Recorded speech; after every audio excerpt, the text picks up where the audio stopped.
Welcome to the repair shop, where much loved but broken treasures This is amazing. It is absolutely brilliant. are brought back to life. Welcome to my universe. It's pretty marvellous.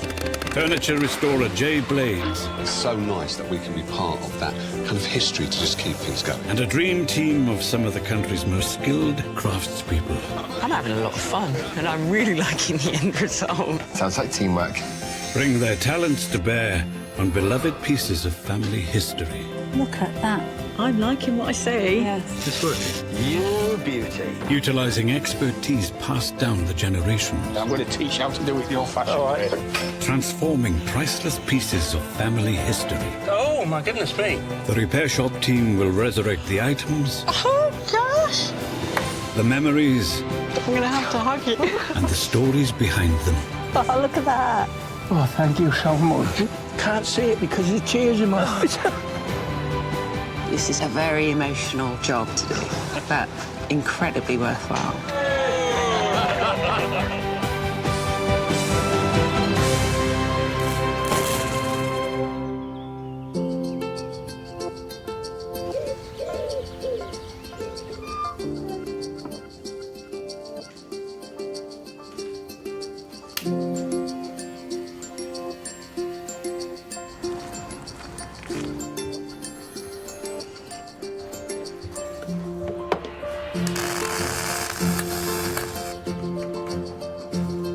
In the repair shop today, how does a goose make a tiger roar? I've managed to get hold of a goose feather. It's a surprisingly tough material. While stylophile Lawrence breathes new life into a fountain pen that holds precious memories. A big treat is about to take place for this pen because it's not been filled up for about 70 or 80 years. So now we're going to put some ink in it and it'll live again.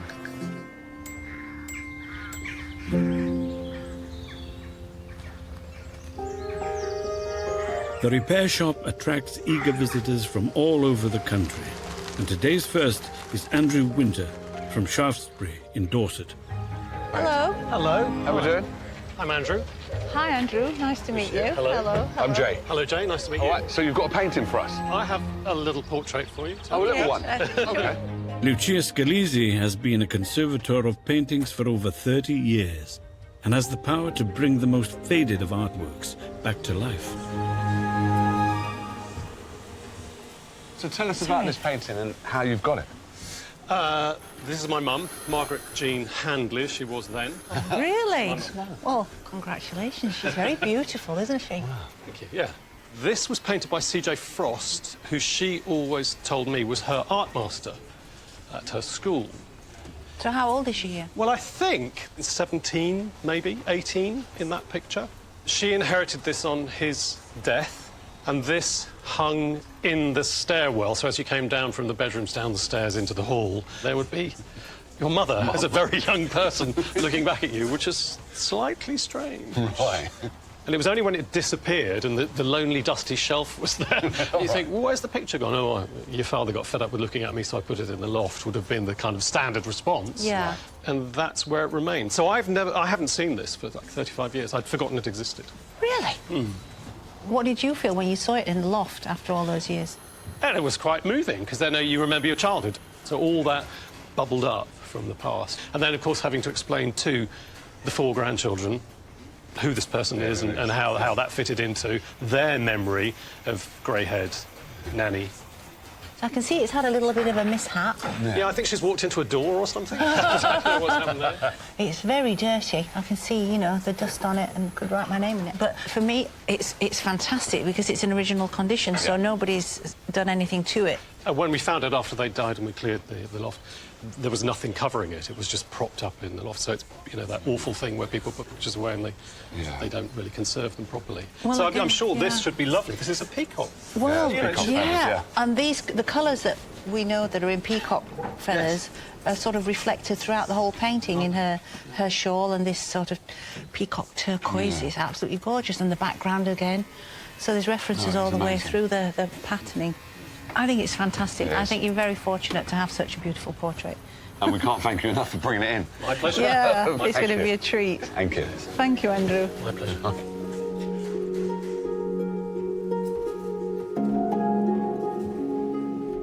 To have the painting restored will be amazing for me, my brother, the rest of the family, because we've never seen it in its true state, and it is a tangible link to the past for 2 generations.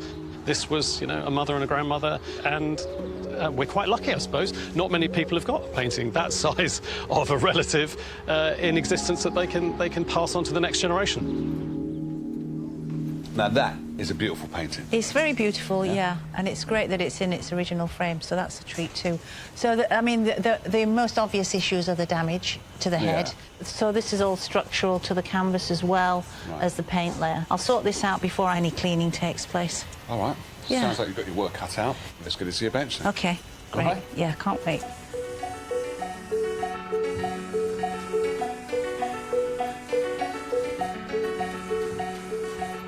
So I'm just going to protect this very damaged area where the paint is really fractured. I'm using an acrylic consolidant just to hold this in place so that I can actually take the painting out of the frame. If I didn't do this, there's a chance that all this fractured paint would fall off. So I just need to secure this temporarily.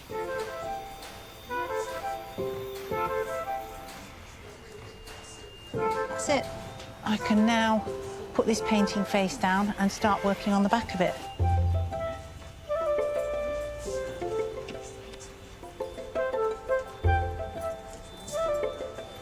As Lucia gets to work on the back of the canvas, outside, another visitor, Mark from Cambridgeshire, who's brought along a curious item for the expert attention of craftsman David Burville. How we doing? Hi. I'm Jay. Mark. Mark. David, pleased to meet you. How do you do? So what have we got in the box then? Well, this is Tiger. Tiger? He's a 130-year-old automaton mechanical toy. Wow. It's been in my family for about 100 years. It was originally a gift to my father's elder brother, my Uncle Michael, in about 1920. We don't know exactly from who, but we think from a wealthy godmother of his. Right. My uncle passed it down to my father, and it's been with us ever since I can remember. Yeah.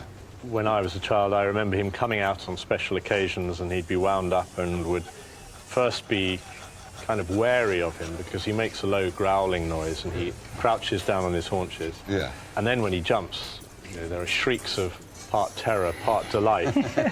Well, he's got some quite large teeth, you know, which would be quite scary to a young child. Yeah, and splendid whiskers. Yes, absolutely. Absolutely. Whiskers have seen better days. Yeah.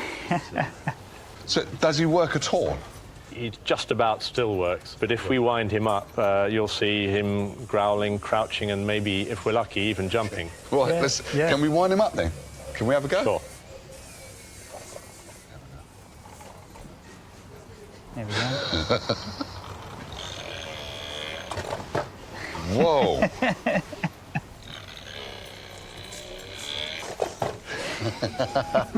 That is smart. He doesn't jump quite as often or as reliably as he did. He doesn't growl really very much anymore. His legs are bent, his tail is broken. He's aging like the rest of us. How come you want to get it restored now then?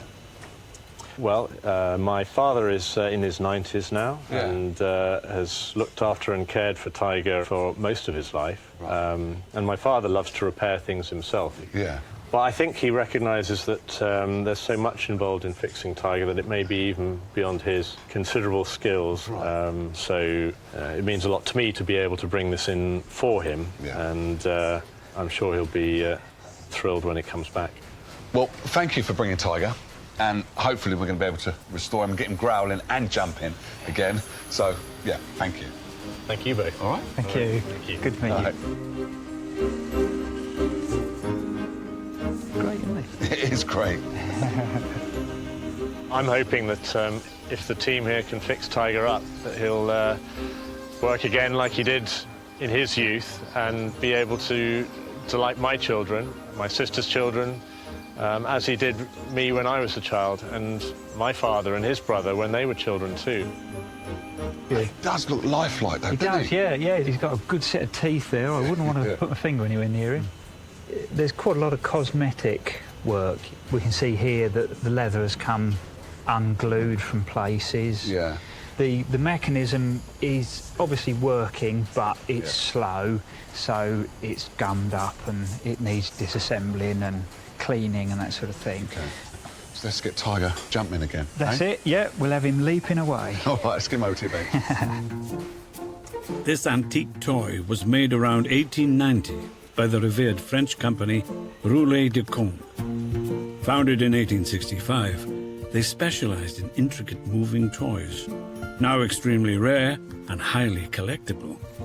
So David is feeling the pressure. It's always a bit nerve-wracking taking something to pieces of this age. It's quite possible that this is the first time that this mechanism has been out, so you should just lift away. So the mechanism appears to be in working condition, but it's obviously had quite a lot of oil put in it over the years, and that has gone sticky, and that's slowing the mechanism down. Steve, would you mind coming and having a look at this for me, please? Just want your opinion. This is the Clockwork Tiger. Oh, right, OK. This is the motor. It does work, but it's caked in oil. Yeah, it is, isn't it? I don't think that's ever been a part in its life. No. Hopefully you can do something with him. Yeah. OK, yeah, no problem at all. Thanks ever so much. Thank you.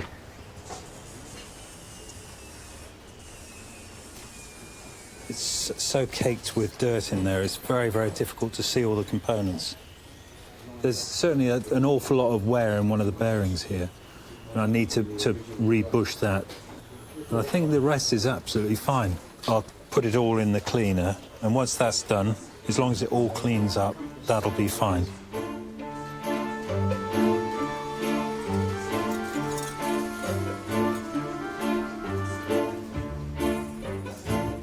Over at her workbench, art conservator Lucia is working on repairing the damage to the family portrait that had been hidden away in an attic for decades. I'm going to actually do a little tear repair treatment on this tear. To stabilize the rip, Lucia uses a heat seal adhesive laminated onto nylon gossamer. If I turn the painting over, you'll see that the facing is still on that patch, which I did to hold all the paint together. So the tear now is actually completely closed up. Structurally, it's stable, it's sound, and now I can start the cleaning process. Compared to some of the ancient artworks Lucia has restored, this painting is relatively modern.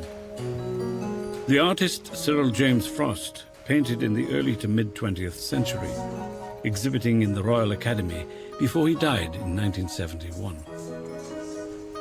But because this picture was stored unprotected in an attic, Lucia must remove layers of dirt to reveal the beauty underneath.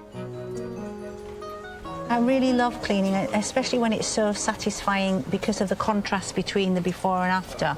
It's quite dramatic on this one. There's this beautiful pink and purples and oranges and yellows and greens and blues. I mean, to see these colours come alive in front of your eyes, it's just inspirational.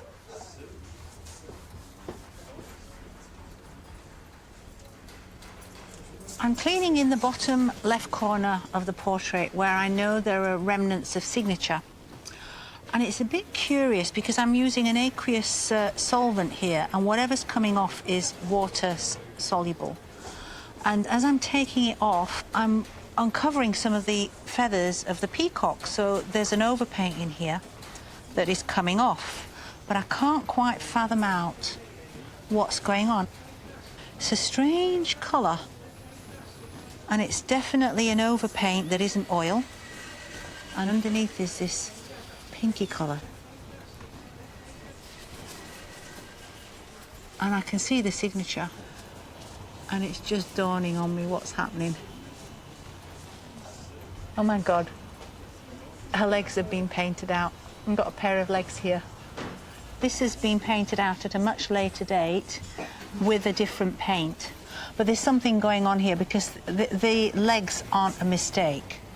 You know, they're not something that didn't work in the actual composition. They work. And certainly the signature works because the signature's right across the top of them. So these have been painted out for some reason. Could be to do with modesty.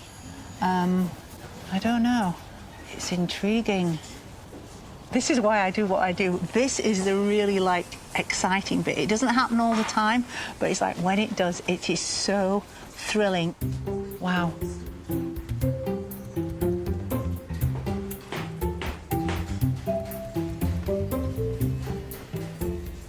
With the surface now clean, Lucia can begin to fill in the area of missing paint. The area of damage is in quite an important area of the painting because it's a portrait. You always look at the face first. So I'm just going to repair that, and it just takes a while to build that up. I think Andrew will be pleased when he sees this because he was quite upset about the damage when it occurred. It means an awful lot. It's not just a portrait of any woman, it's his mother. So I think he'll be, you know, a lot happier to have this back all in one piece and know that it's secure. I'm nearly at the edge now with this filling, so I'll let that dry off. And then I'm going to put the first coat of proper varnish on, and then on top of that I'll start the retouching in this area. So that's the next stage.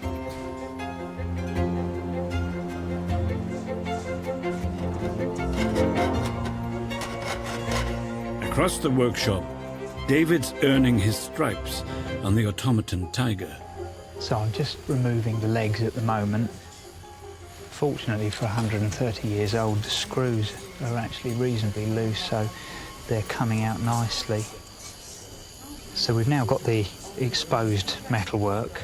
My main concerns are where the legs are actually riveted onto the shafts. This one is very loose. This we've got to sort out. The problem is with this that you've got brass which is very, very old. If it's under stress, it can crack, and so we've got to be a little bit careful.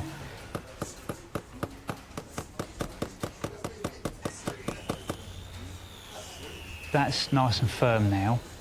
That should last many years. Meanwhile, Steve's trying to put the spring back in Tiger's step, unleashing all his clockwork know-how on the little motor. This mechanism has come up really well, just been dipped in the cleaner and then brushed through, so I'm really pleased with that. The top bearing of the fly, the actual bearing is very, very worn. I need to open up the old pivot hole just enough so that I can push this bush in friction tight, and then that should help the tiger to jump.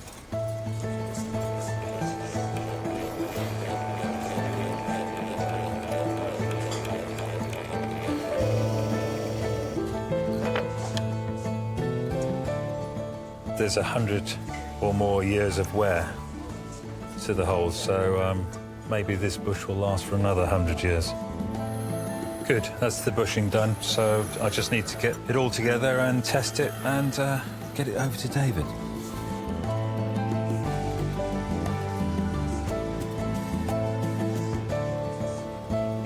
While Steve works his magic on the clockwork, David turns his attention to the battered body of the tiger.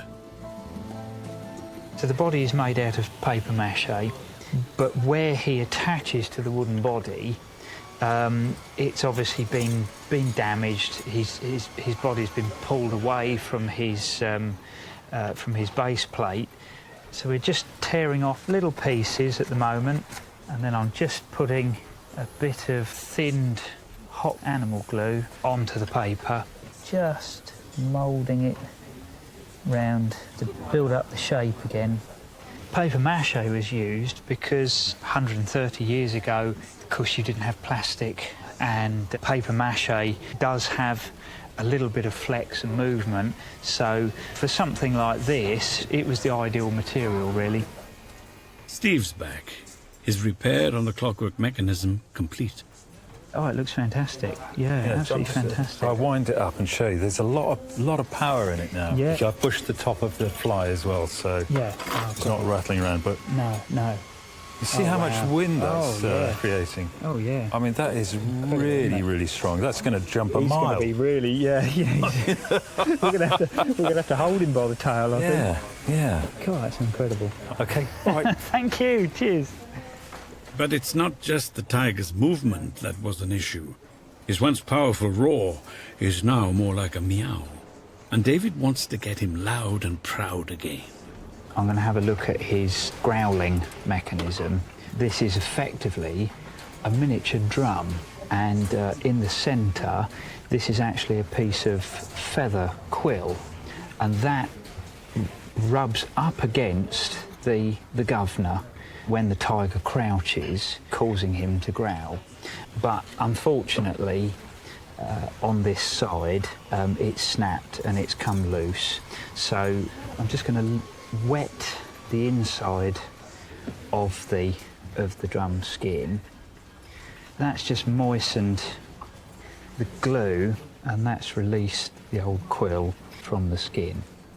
I've managed to get hold of a goose feather. There should be plenty of material here to cut the new quill. It's hollow, but it's a surprisingly tough material. And then I should be able to cut a tapered section from that. I've not done something like this before. This is the fascinating thing, that you're learning yourself.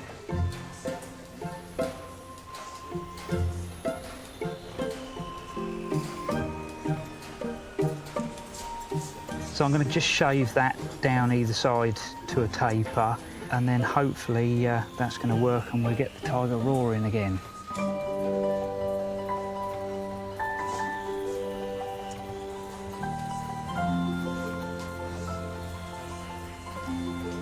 It's the moment of truth. Has the tiger got his voice back?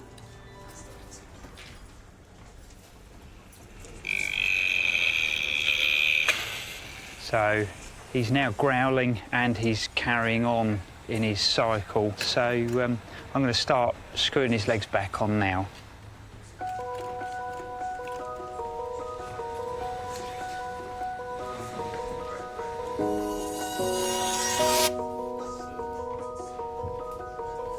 Meanwhile, outside, another new assignment is arriving. Sharon Wilkinson from Enfield, accompanied by her uncle David, has brought a precious gift that needs specialist attention. How do you do? I'm Kirsten. Nice to meet you. I'm Sharon. Sharon. Hello, I'm Lawrence. So, what have you got for us? My grandfather's fountain pen. Lawrence Oldfield is a fountain pen expert and historian. I got it from my grandfather as the first of his grandchildren to graduate from university, and it's a Wyvern pen. It's embossed into the barrel, and unfortunately it's never worked. But it's a pretty thing, and it was Grandad's, and he was given it for going to a very good school. But he was one of 14 children. 14 children? Yes. And education wasn't free in those days. And so he, sort of had to leave school as soon as he could to start earning a living. To receive this pen, then, must have been actually quite something special. Yes, I think that's why it was special to him. And I was able to fulfil the things that he wasn't able to do, sort of to go to university. And you always want children and grandchildren to have a better life than you've had. And I think I'd achieved it as far as he was concerned. And it was, sort of a well done, Sharon. And he was proud of you, having got that far in your education. I think so. Yeah. I think so. Yeah. You know that, yeah. The only clever one in the family. Do you know if your grandfather ever used the pen? I believe that he did. My mother remembers it when she was young, in the sort of late 30s. Okay, right. And being told not to touch it. Right. But it hasn't been in use for some time. Of course, a pen of that quality would have been very special in those days. Precisely. Do you know very much about the Wyvern Pen Company? I know that they started in, I think, 1896. Well, the story starts with a schoolboy, age 14, and he really wanted to leave school and start his own business. That sounds like Grandad. His name was David Finborough. Later on, his two brothers left school as well, and the three of them set up this business, and they did very well. King George VI saw these, and he bought two and was using a Wyvern pen for many years. I always write my Christmas cards with a fountain pen. I think it's a really nice thing to do, and it's a special thing to do. Yeah. And it would be really lovely, because when I write my cards to his family, he'll be writing them with me. Yes, yes, he'll be with you there. Yeah. Yes, lovely. So, it would just mean so much to have it working again. And I'd feel then that I'd really sort of done Grandad Harry proud. It presents a few challenges, but I'm sure we can do something useful for you. Great. That would be wonderful. Thank you. Yes, thank you. I did have a really special relationship with my granddad, and I really would love to be able to feel how it used to write when Grandad had it. A pen that doesn't work is no good to anybody. No. It looks like it's in quite a sorry state. There's just a few problems with it. The nib is bent, it's and really very spiky and sharp, and it's not going to write very well. OK. So we'll put a new nib in it. Yep. A gold nib, as it should have a gold nib in the pen of that quality. Really? OK. The lever is floppy. Yeah. And needs to be tightened up. And the rubber sack, it needs to be changed. The rubber sack contains the ink. Right, so the reservoir or... It's the reservoir. OK, so there's quite a few bits to... Quite a few little tasks to do, yes. OK. Yes. Well, it's in the right hands.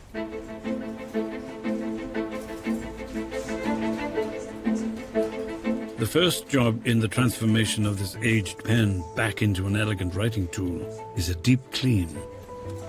The ultrasonic tank has got some cleaning fluid in it, because 70 or 80 years worth of hardened ink will be inside it, and we need to loosen that.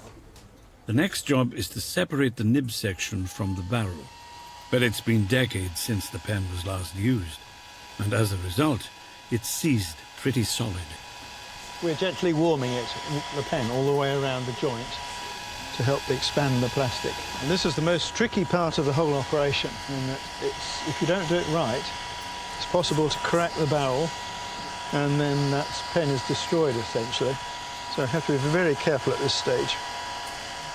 Now we'll see whether it moves. Yes, it does. And it's extracted.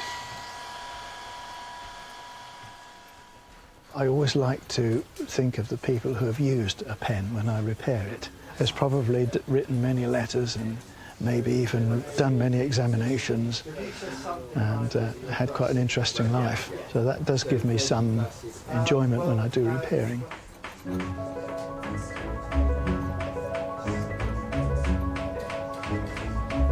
With the missing paint area filled in on the portrait, Lucia can begin to transform the image, beginning with a coat of varnish.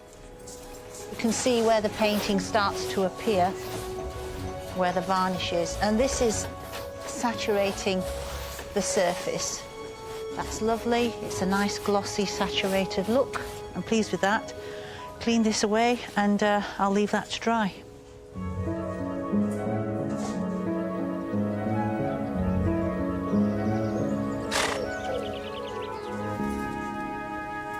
I'm at the stage now where I'm going to start the retouching of the portrait. I'm going to make up this flesh colour now with my dry pigments. So if I just test that and see what happens. You see, although it looks quite dark on the palette, it's fairly pale on the painting. There are lots of different types of retouching, but you can see it's a very gradual process, and it's all because I actually don't want to put too much on there. So it all adds up to that whole thing about less is more. But it's making it fit. This is haute couture for paintings.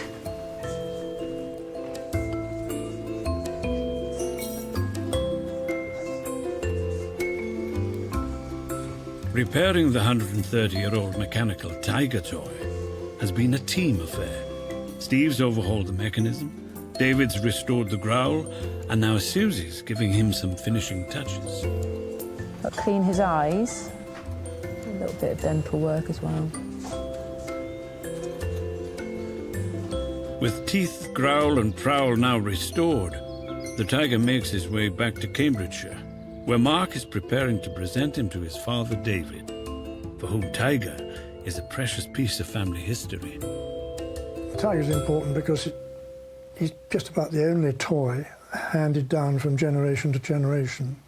I must have known him for about 88 years, and then my children and their children, and the youngest of them all is Georgia, and she will no doubt, I hope, hand Tiger on to her children. All right, you ready? Yeah. There he is. Wow. He feels much more robust, actually. He doesn't feel as if his top is about to come away from his his legs bottom. have been straightened. Yeah, he was quite bow-legged. Do you want to be the winder? 1, Tails look much 2, better. 3. You ready? Yeah. Put him down here. Does he leap? Oh, that's got real intent. Ooh. And that He really made her jump. is leaping. Oh, it's a good growl. much stronger, isn't he? He's got much more strength in his back legs. Yay! The tiger has an extraordinary ability to charm small people generation after generation, and it's nice to see that happen again. He's been rejuvenated, frankly. It's great.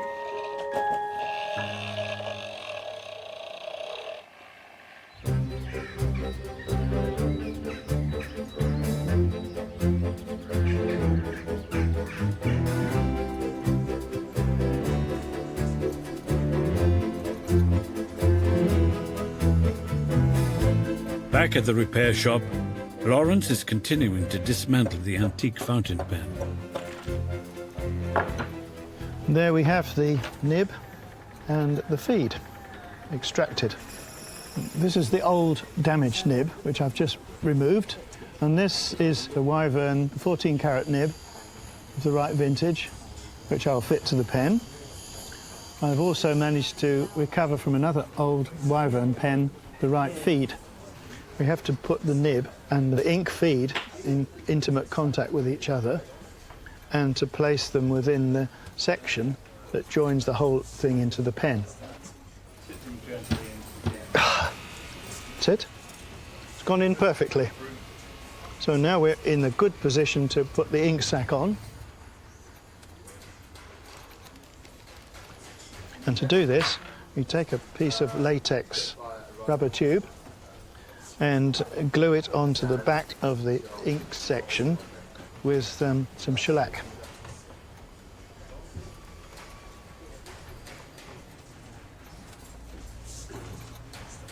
The shellac makes it seal so that when the pen reservoir is squeezed to fill the pen, then it doesn't come off or leak around there to let ink out into the barrel of the pen.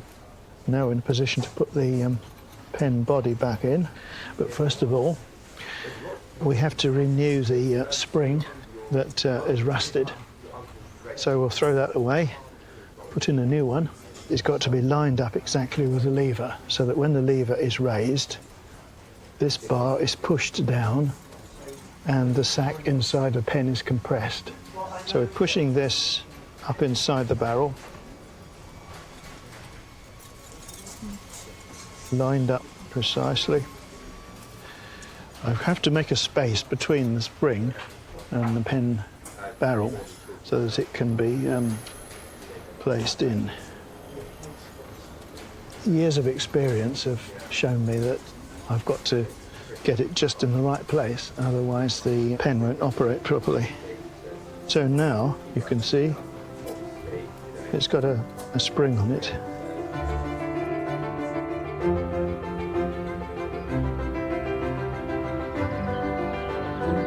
Lucia has also been drawing on her years of experience in the restoration of the painting, whose owner is due back to collect it. All that is left to do is a final protective layer of varnish. No matter how many times you do this, you cannot take it for granted because things can always go wrong. But that looks pretty good. I'm really pleased with that. It's a real relief when I've done this spray coat because every single time it's different. Every time it's nerve-wracking. I couldn't be happier. I really couldn't. The size of this picture means Lucia needs a helping hand to fit it back into its frame. So we lift it up, just hold the back of the painting and lift the frame. Just tilt it on its edge. As long as we hold the painting in the frame. Oh, wow. Look how beautiful that looks. That's just like unreal. And there I can see the signatures come up now as well. Yes, yeah, all that's appeared. I personally can't believe how great this looks. Really? Yeah, no, seriously. It's really nice to be told that. So all you've got to do now is just fix this in because Andrew's coming in very soon. Yes, he is. It'll be ready for him when he comes in.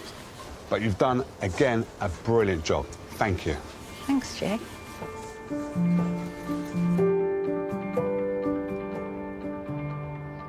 Owner Andrew is back to collect the portrait of his mother as a young woman that had been languishing in an attic for 35 years. I am slightly apprehensive about seeing it because it's a part of my mother's life that I wasn't part of long before I was born. I've never seen her as a young person, truly. And so it'd be interesting to see her at a time when we have no photographic evidence of what she looked like.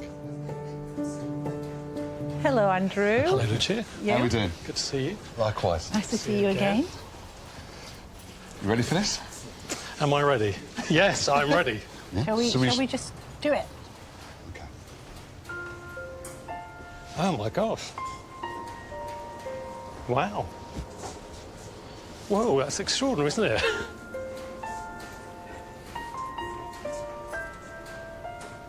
Gosh. Margaret Jean Handley, as she was. My word. That is extraordinary. Beautiful woman. Wonderful. Took my breath away there when I saw it. Whoa. Good. Whoa. That's it. Thank you. My pleasure. Thank you. My pleasure. Did you enjoy it? Of course I did, yeah. It was Wow. really great. It cleaned beautifully. You don't know how these things are going to clean until you start. OK. Wow. And those colours have come out, haven't they? They've come out really well. That shawl, which we couldn't see any of those colours, did we? It's absolutely this sort of iridescence that is picked up from the peacock feathers. And it's really like a jewel. It's jewel-like colours. And there was another revelation as well during cleaning. She has legs. Oh, she does! Yeah, and this whole area had Yes. been painted out. And the paint that had been used had taken off all the bottom edge of the feathers. Why would it have been painted over? I don't know, you tell me. OK, well. I don't know, there are alterations throughout the whole picture, but why they would paint out those legs, because it actually works quite well. And you've mended where she walked into the wall. Yes, yes, yes, that was a little tear repair. Oh, I'm stunned, absolutely stunned. It is a staggeringly beautiful picture. Thank It's you a so beautiful much. painting. I think you're Thank very you. lucky to have a painting of your mother. It's really great and looking so beautiful. Wow. Yeah. I think Mother should come home with me. Now. OK. Yes, yeah. I'll give you a hand to the car. then. Thank you. Ready? Yeah.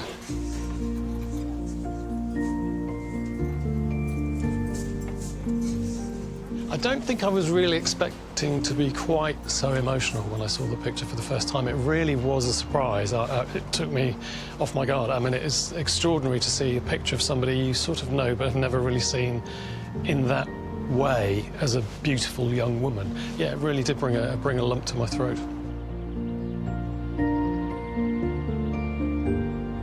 I mean, it's amazing to have someone like Lucia work on the portrait and to bring it back to life. It's so, so good to see, and I'm so grateful that she was able to do such a brilliant job on it.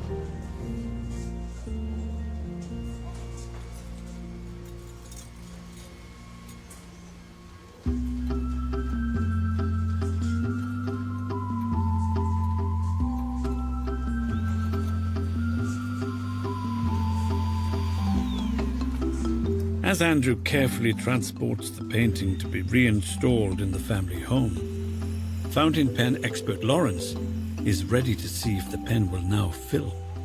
This is a vintage pen, and in those days one had a bottle of ink, which is water in this case, and you had to put it in there, press the lever, squeeze the ink sac, release again, and then the ink would go into the pen. We just raise the lever again, and you see it come out. So I'm confident that the pen is working now. A big treat is about to take place for this pen, because it's not been filled up for about 70 or 80 years. So now we're going to put some ink in it, and it'll live again.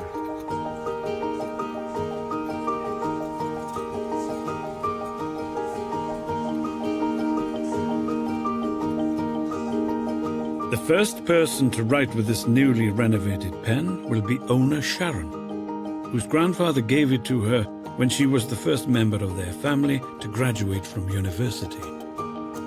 I'm really looking forward to seeing the fountain pen again, to see what's been done. I really hope Lawrence has been able to get it working so that I can write with it again.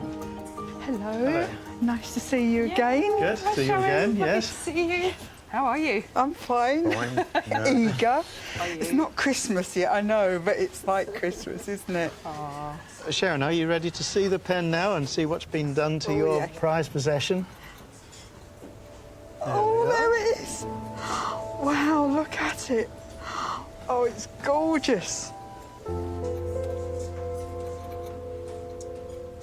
Oh, it's lovely. Has it got ink in it? It's got some nice black ink in it. All ready to go, because there's nothing worse than a pen that doesn't work. So when was this last written with? I would say the 1950s. Yeah, yes. Wow.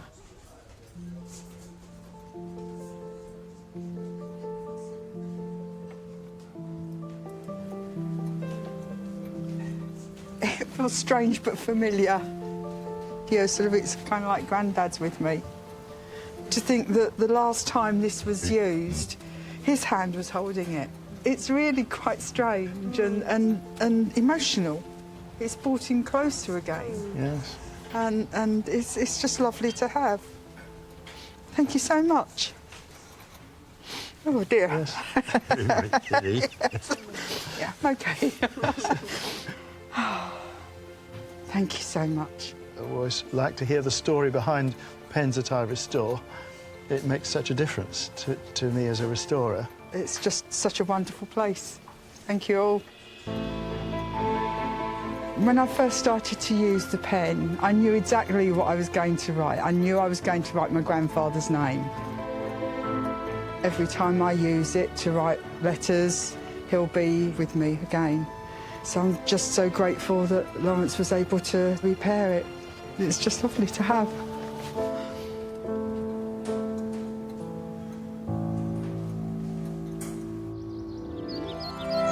Join us next time as heritage craftspeople Yes. restore modern masterpieces. That is unbelievable. I'm in awe of you, mate. I'm in awe. In the repair shop.